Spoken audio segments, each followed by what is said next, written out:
ভেনেজুয়েলায় শক্তিশালী দুটি ভূমিকম্পে নিহতের সংখ্যা ১,৪০০ ছাড়িয়েছে। সবচেয়ে ক্ষতিগ্রস্ত উপকূলীয় অঞ্চলগুলোতে জীবিতদের উদ্ধারে দেশি বিদেশি উদ্ধারকারী দল জোরালো অভিযান চালাচ্ছে। সরকার জানিয়েছে এখন পর্যন্ত ১,৬০০ জনের বেশি বিদেশি উদ্ধারকর্মী ভেনেজুয়েলায় পৌঁছেছেন এবং আরও দল আসছেন। ভূমিকম্পের পর শত শত আফটার শকের কারণে উদ্ধার কাজ আরও কঠিন হয়ে পড়েছে।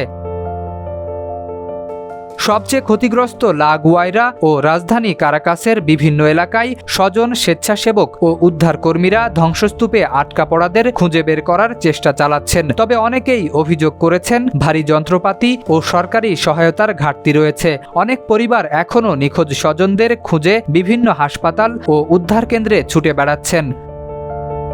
5+ স্টার রেটিং প্রাপ্ত দেশের সর্বোচ্চ বিদ্যুৎ সাশ্রয়ী ওয়ালটন এসি স্মার্ট কমফোর্ট এখন নেক্সট লেভেলে।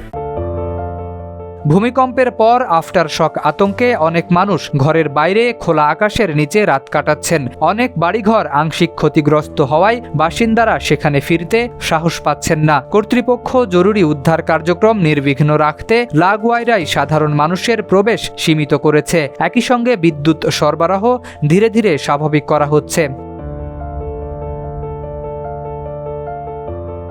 সরকার শত শত মানুষ নিখোঁজ বা ধ্বংসস্তূপের নিচে আটকা থাকার কথা বললেও বিরোধী পক্ষের পরিচালিত একটি ওয়েবসাইটে ৫৫,০০০-এর বেশি মানুষকে এখনও নিখোঁজ হিসেবে তালিকাভুক্ত করা হয়েছে। এদিকে মার্কিন ভূতাত্ত্বিক জরিপ সংস্থা আশঙ্কা প্রকাশ করেছে শেষ পর্যন্ত মৃতের সংখ্যা ১০,০০০-এরও বেশি হতে পারে।